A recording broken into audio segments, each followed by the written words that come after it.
Welcome to another episode of Shaun and Ari Discuss Israel. Hi, Ari. How are you? Great, Sean. How you doing? I'm very good. Lots going on, and we have a lot to discuss. All right, let's get into it. First thing that everyone is asking us is, as we head into Pesach, there are a lot of discussions, wars, Knesset, budget issues. So this episode, we agreed we're going to do something a little different. We're going to go through some of the questions and issues that people have, and we're going to give our own opinion, our different opinions about what it means and where do we see the country going until after Pesach time. And we'll be making predictions as well that you can hold us to and see if we were blessed with prophecy. Well, let's get into it. The first thing that everyone has been asking is, are we back at war in Gaza? Because officially the ceasefire is over. Israel claims that they're bombing things. A lot of Hamas people have been assassinated. So what is your take, Ari? What do you think is really going on? So to say we're back at war, I think is a stretch.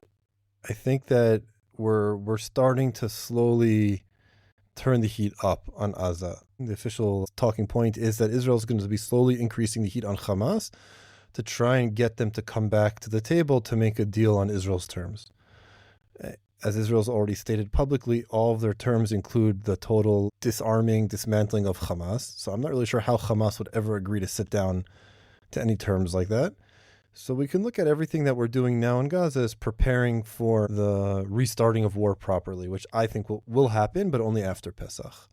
If we look at what the army's done till now, when we officially, quote unquote, pulled out of Gaza, we never pulled all the way out. We pulled back to like a buffer zone. We didn't pull back to the fence that we built before October 7th. We pulled back to about 300 meters from that fence. And what we did was we just moved our forces forward a little bit. We took a couple of more strategic points along the way. We started bombing things, and we started expanding the buffer zone ever so slightly. And all that's in preparation so that when we reinvade Gaza now for second or third time, depending on how you want to count it, we'll be in a more strategically advantageous position. So you mentioned the buffer zones. I want to ask you, from your experience, the two major corridors in Gaza. There's the center one, the Netzarim route, and then there's the Philadelphia route, which is on the Gaza-Egypt border. Where are IDF troops, and can you tell us a little bit more about these two corridors and why they're so strategically important? So let's start from the Philadelphia corridor because that's a little bit easier. The Philadelphia corridor runs along the Gaza southern border with Egypt, and it was the main smuggling point before the war, where all the goods, ammunitions, weapons it was the main smuggling point in and out of Gaza. Under that little strip of land there were tunnels that buses could drive through. Israel retook the Philadelphia corridor. There's a big controversy whether we did it way too late in the war and we should have done it much earlier. We can leave all that aside, but we retook it and we never left it. Like in the last deal that we made with Hamas, we didn't leave the Philadelphia corridor completely, or we made our hold on it smaller, but we never left. Ground troops are still there on that border. We're still there on that border area, which also allows us to control what goes on below ground. And now there's now more troops there, and they've expanded the area in which they control a little bit more. Again, there's a limit to how far they can expand it before they start getting actually into Rafiah and the built-up areas, which would then require tremendously more troops. The more built up an area is, the more manpower you need to both take it over and then control it. The Netzarim corridor, which they say it splits Gaza in half, but it blocks off the top about third of Gaza, the northern third. It's about even with Netivot, if you look on a map, and it's the main, east-west route across Gaza that we use to define northern Gaza from central and southern Gaza. At the peak, before we surrendered the territory back to Hamas and we retreated, it was, the 7 kilometers width of Gaza from the fence we built to the beach, and it was almost 14 kilometers wide. So there's one road in the middle. That's the main logistics. There were 7 kilometers on either side of it, approximately, that were sterile territory, where the army reigned supreme, controlled everything. There's no civilians. There's nothing except the IDF, and it had this huge buffer zone. Israel retreated, gave all of that back. We retreated back almost all the way to the fence that we had built along the Gaza border. And now we're back, a couple of 100 meters past that, there's a main north-south road that goes there through Gaza. We're now back at that point. So we're about 600 meters out of 7 kilometers in along that route, and it's controlled. Officially, we're all the way to the beach. I'm sure we've sent forces ahead and done smaller things, but we don't control the territory massively. Okay, so that's where Israel is. We're in these buffer zones. We're expanding them ever so slightly. What do you see happening in the next month in Gaza? Because from an Israeli perspective, the way I see it is we've been told that Israel is bombing, we're wiping out Hamas, but there seems to be this hesitancy of sending in more ground troops and fully recommitting to an invasion of Gaza. It sounds closer to what you said before. We're hesitating. We don't want to invade. We don't want to take over. We're trying to pressure Hamas to come to the table to agree to surrender to us. But that's not going to happen. So what are we doing, and what do you see happening in the coming month? So I think that on the Israeli leadership side, they realize they can't control what Hamas is thinking, what Hamas is going to do, and I think they've given up really trying to get Hamas to do what they want. I think right now what we're seeing is the Israeli leadership trying to walk a tightrope of internal Israeli politics, where on the one hand, we had a ceasefire that ended. So one side of the camp is going to say, why would you continue the ceasefire? Why would we keep giving them a break from war if we're getting nothing in return? So we have to start fighting right away now that the ceasefire is over. And the other side saying, well, maybe we can get them to come to the table, and bombing them is going to scare them away from the table. And it's a whole internal Israeli political game that's being played. I think the reality is that inevitably we are going to have to actually go back to war properly in Gaza, both to achieve the goal of dismantling, disarming, and destroying Hamas, and in order to bring the hostages home. In order to do that, we're going to have to go back to all-out war in Gaza. And the reality of today is that there's no pressing need for that at the moment. This pressing need that the hostages have to come home right now, that's not a tactical, strategic decision that has to be made. So there's no reason to go from 0 to 100. And we have Passover, and Pesach is starting in 2 weeks almost. And there's no need to call up the enormous amounts of reserve soldiers that you would need for that right before a holiday in Israel. It also makes fighting more complicated. It makes everything more complicated. It's also after Pesach is when the rainy season's officially over, and we can be 99% sure we're not going to get stuck in mud and rain and deal with cold. It's still decent weather out. It's not super hot yet. I would think that we're going to see right after Pesach, even before Yom Ha'atzmaut and Yom HaZikaron, Israel's national remembrance and independence days, I think we're going to start seeing larger calls up of reserve soldiers to start increasing the forces. And I don't think we're going to see a 0 to 100 like we saw on October 7th, where we're all of a sudden all in. I think it's going to be slowly turning up the heat and building up. We're going to slowly go in. I think this time, as opposed to in previous events in Gaza under the new chief of staff, we're seeing that he's not doing A, then B, then C, then D. He's not going first into northern Gaza, then into central Gaza, then to southern Gaza, one after the other. At the moment, there's troop movements along the entire front. In other words, there's fighting in northern Gaza, there's fighting in central Gaza, and there's fighting in southern Gaza simultaneously, which is a welcome change, because, if you fight only in one area, then your enemy can also concentrate in one area at the same time, or they can flee from that one area and wait. Then now they have nowhere to flee to when you're attacking on all fronts, and it's slowly moving forward. That's what I see happening. All right, so you already answered the next question I was going to ask, but let's get into it anyway. A major change has happened in the army. First and foremost, we have a new chief of staff, Eyal Zamir, who uniquely is the very first IDF chief of staff who comes from armor. He was a tanker, not an infantryman, certainly not special forces when he started. In addition to him, the entire upper echelon of the IDF has changed as well. The deputy chief of staff, the head of Southern Command, the head of the Gaza division, all of these are new. So that means, one, they are in theory untested in these high-level command roles.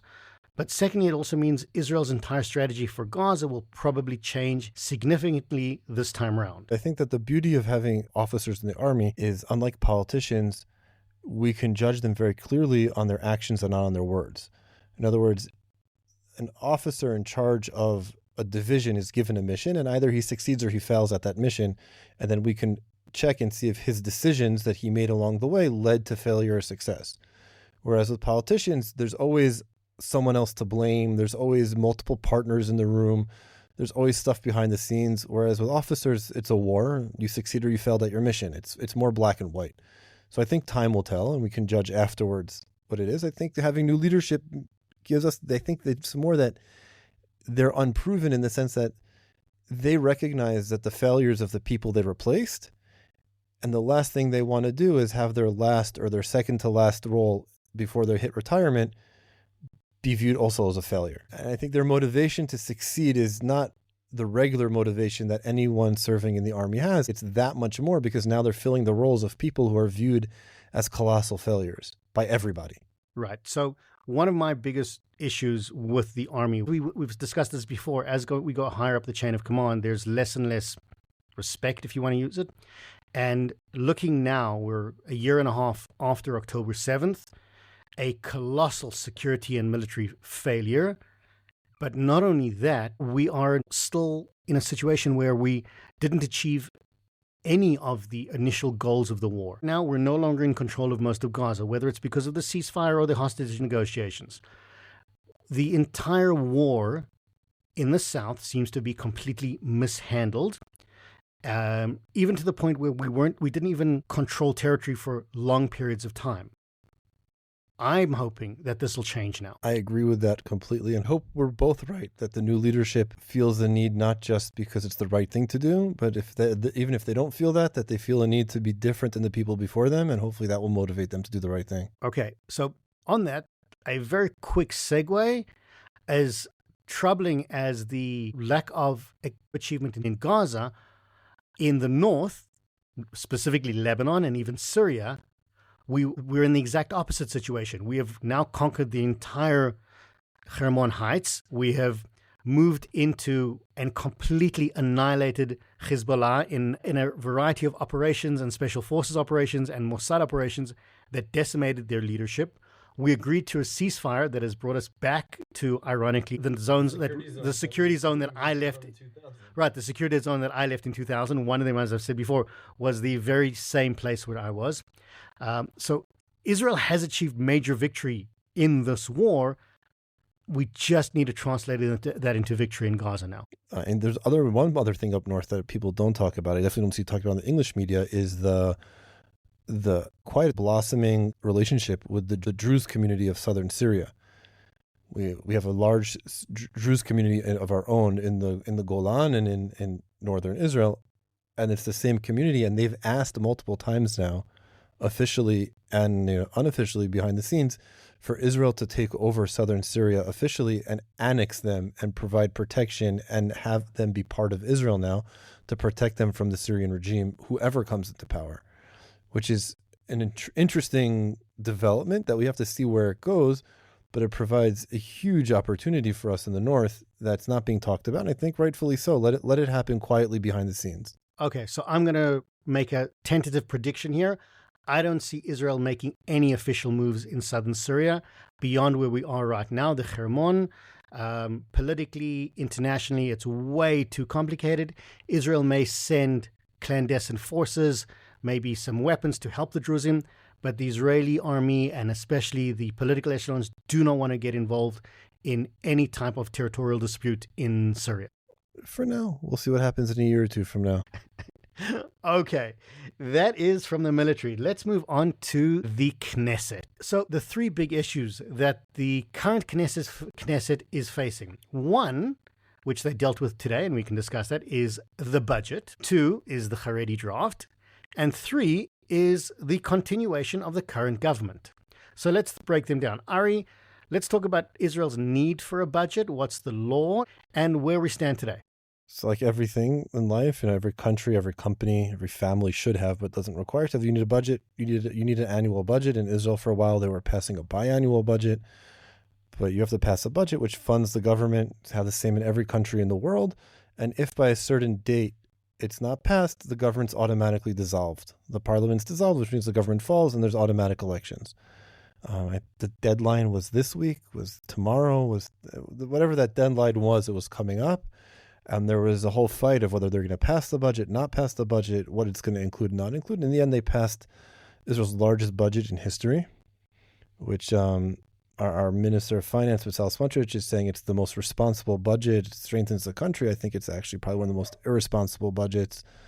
While it does some really good things, it does some pretty bad things also. It spends an enormous amount of money. Instead of saying there's a reality right now and we have to reset our priorities, and instead of spending an enormous amount of money, let's spend less on lower priority items and more where we need it. He just decided to spend all the money on everything. So can you give a few examples? Look, obviously, the security budget had to be increased exponentially. We're at war, a lot more soldiers. We need a much larger security budget. So perfect example. The security budget had to be increased. So instead of saying the security budget is being increased and we're going to lower the cultural budget or the sports budget, because reality is we don't need to be funding plays at Habima and we don't need to be funding television, which they can sell ads on. We could lower those numbers and spend the money on security because it's a higher priority right now. No, we said let's leave all of that alone. We'll just spend more money and borrow more money. Instead of shifting around educational priorities and saying we're going to fund everyone's higher education, we're going to say, no, we're going to spend higher education only for those people that served and everyone else will have to fund their own higher education. So no, we're just going to increase the benefits for those people that served and then spend more money. Instead of saying spend more money with the right hand and left with the left, we're just spending more money with both. One of the big things that they talk about as being a very responsible move is they froze the salaries or benefits of the public sector, which means they're not saying we're lowering things, we're just going to not increase to the planned amount that we had planned to increase those expenses. We're going to freeze them as is for now. There was a tremendous amount of money that was given directly to the Haredi sector, which doesn't serve in the army at all as a community. Not they're individuals that do, but as a community, they're institutions of learning and were funded at tremendous amounts of money. But the budget passed, which creates stability, which means now the government can function for another 12 months without a threat of it being automatically dissolved. Right. So there are two very important points that I think we need to break down a little bit. The first is you mentioned the fact that the Haredi parties are getting a lot more money in this bloated budget, and that actually helps with two things. One, Netanyahu circumvented the required draft law. By law, the Haredim were now expected to be drafted into the army one way or the other. Netanyahu came up with a compromise where this is now going to be ignored and the Haredim will get an enlarged budget. Therefore, they voted to pass the budget because if they didn't, the government would have fallen. That served mutual interests. Netanyahu needed the Haredim needed Netanyahu.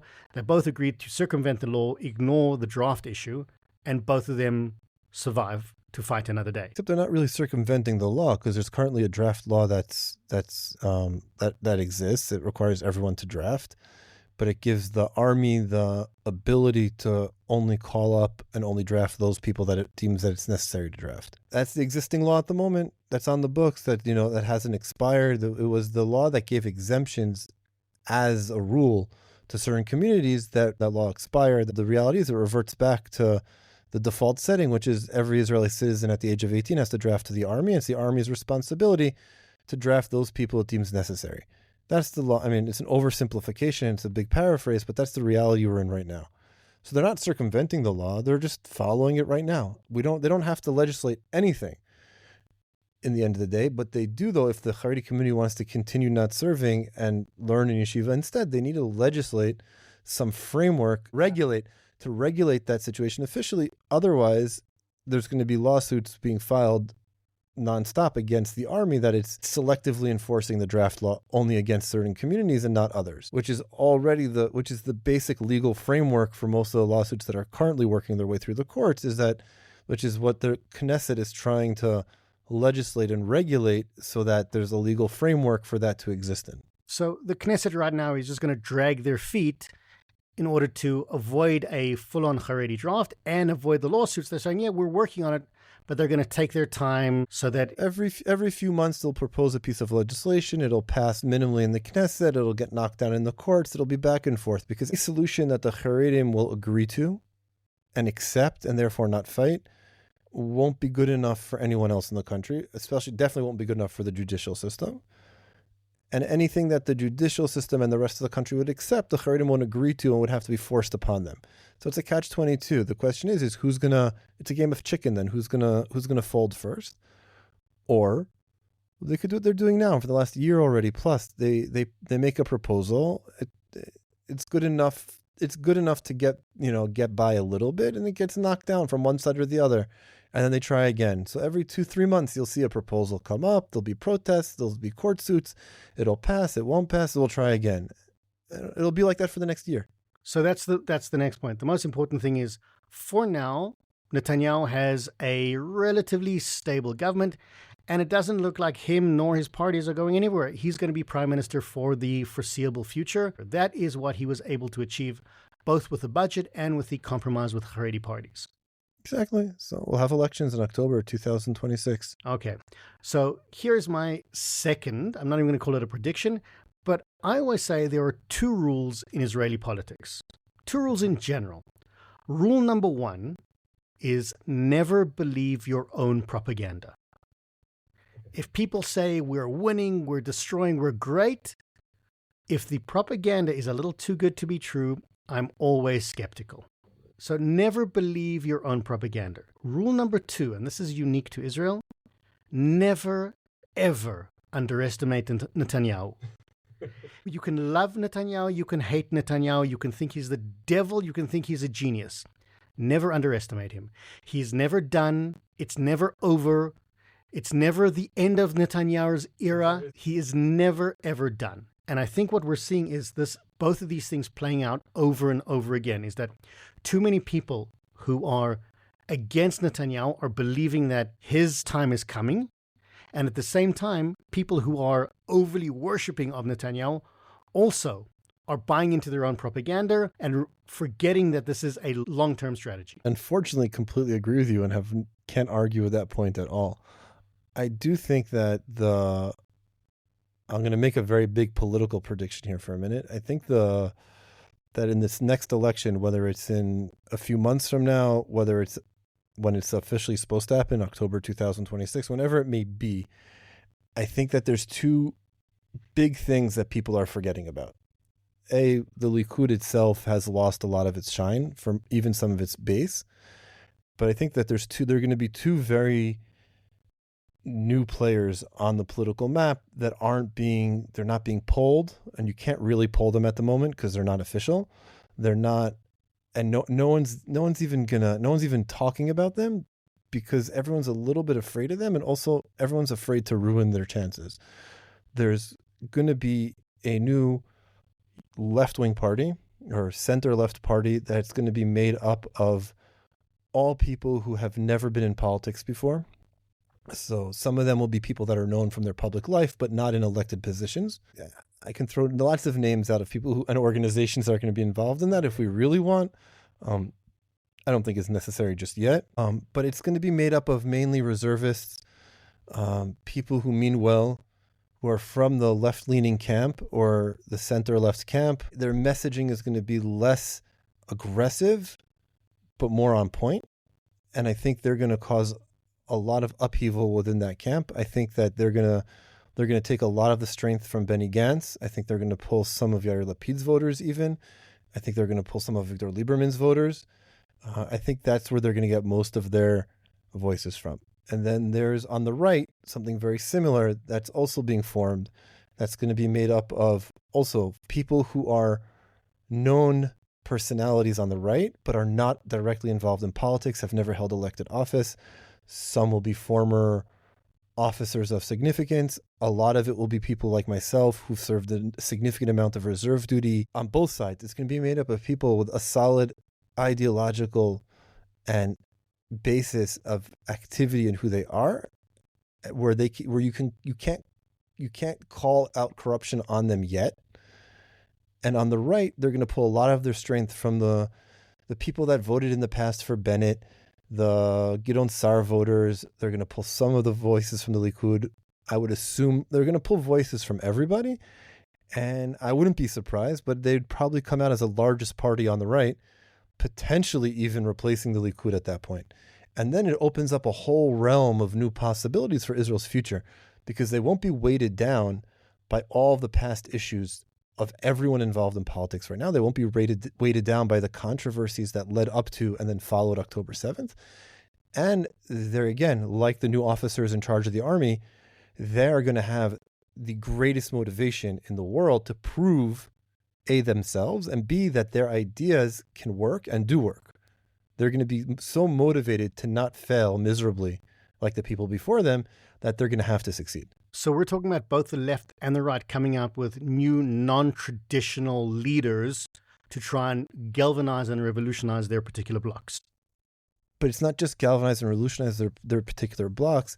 It's they're each going to be able to, whoever comes out on top is going to be able to come in and reshape the entire way in which we do politics. Hopefully I'm right, and from my mouth to God's ears, and maybe my prophecies come true. But I think the reason why no one right now is talking about it is because they don't have the context in which to say it, and no one's officially going to say anything that no one's going to put their name on it, because no one wants to head into the ring yet, because there's no reason to. It's just people are just going to trample on it and throw dirt at it and make it, and you're going to be fighting a battle before the war even starts. You're going to be running a campaign and an election before elections are held.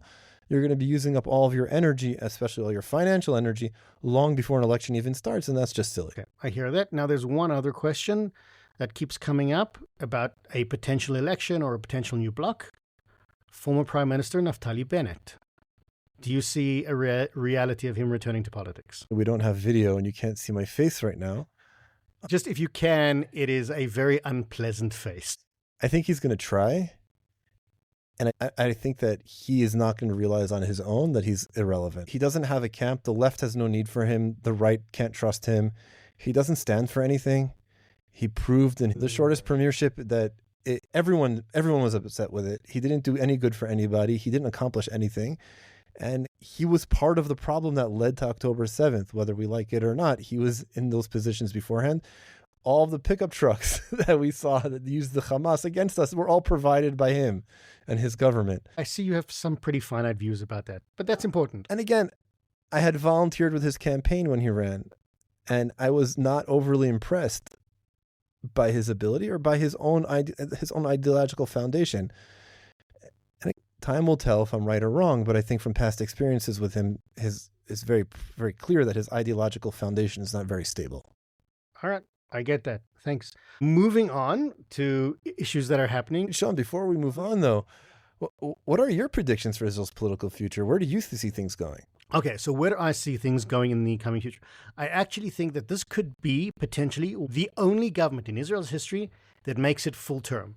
Despite the war, despite the craziness, despite everything that points it in the wrong direction, so this government has too much of the wrong motivation to keep them relying on one another. The Haredim need Netanyahu.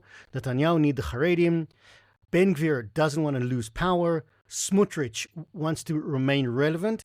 And that cluster of everyone relying on everyone, even though everyone hates everyone, will see this government through to the end, especially under Netanyahu's leadership, because he's enjoying leading this conglomerate of misfits. So I don't see an election until 2026 at the earliest. Okay. Well, at least that we agree upon.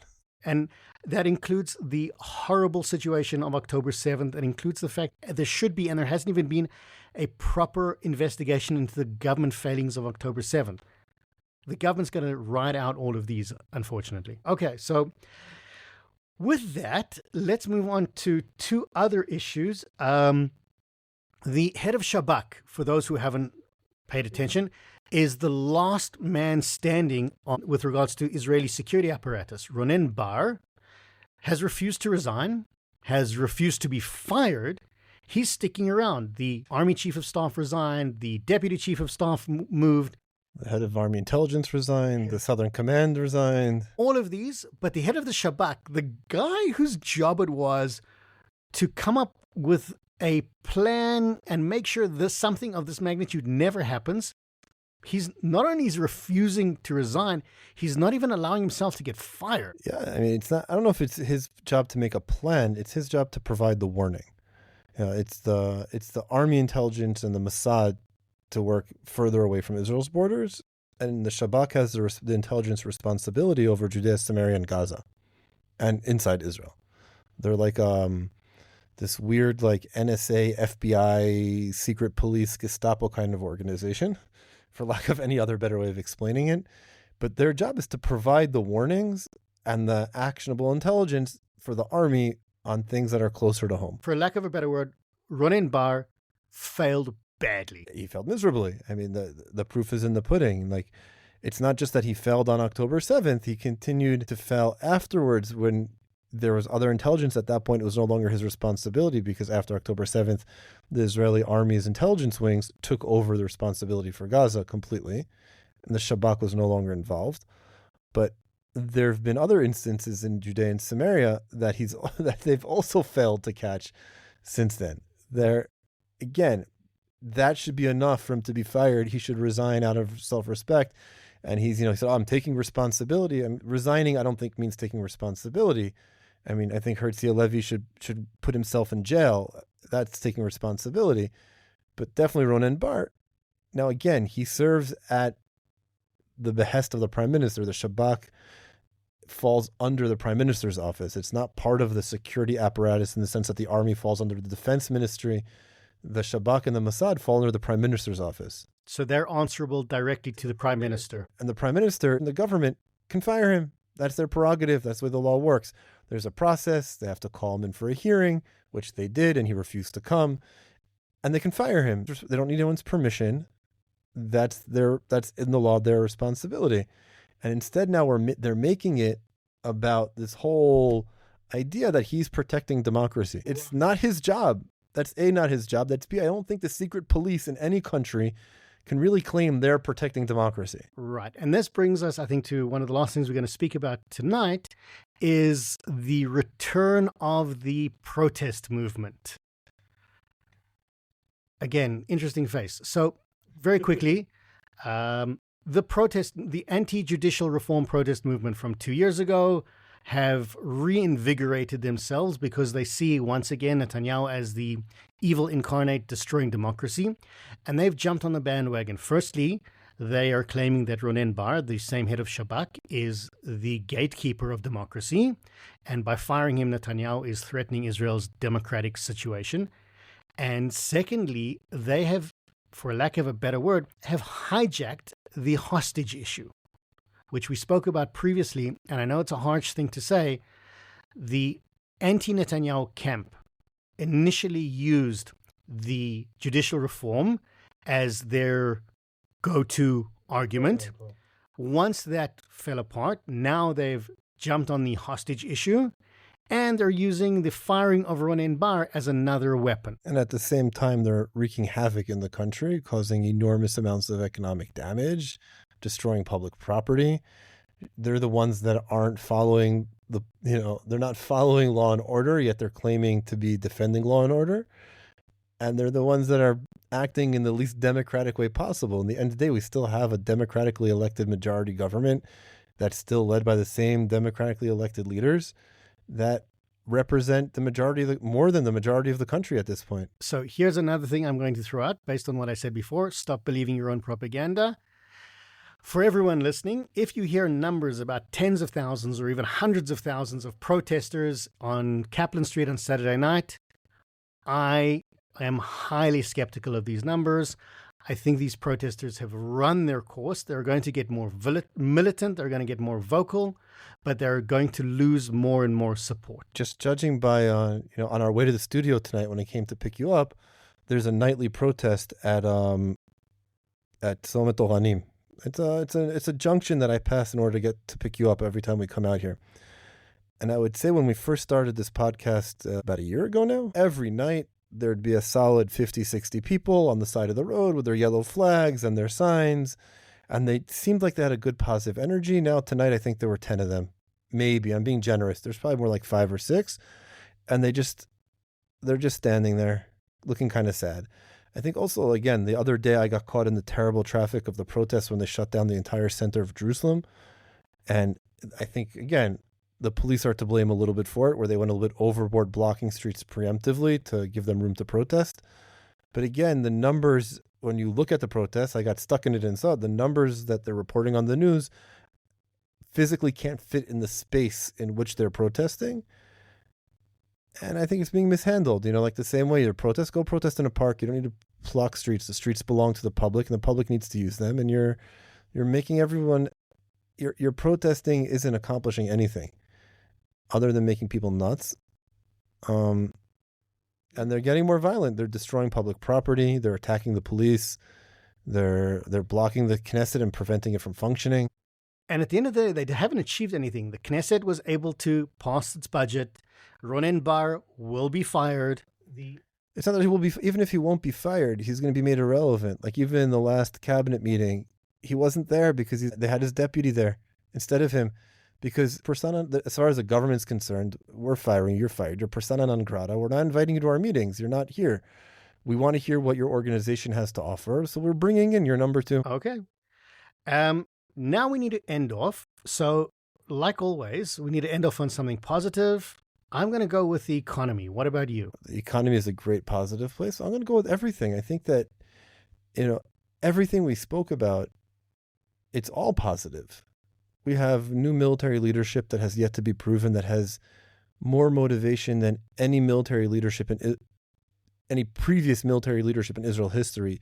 They have more motivation to do their job well and to be victorious. We have political leadership, whereas I don't support or agree with them, they have every motivation to maintain some level of stability in the country and to maintain some level of support.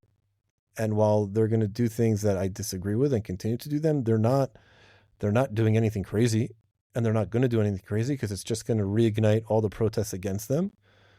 The economy is doing great, which is, some people find pleasantly surprising. I just think it's more kind of obvious. Like there's no reason why it wouldn't be.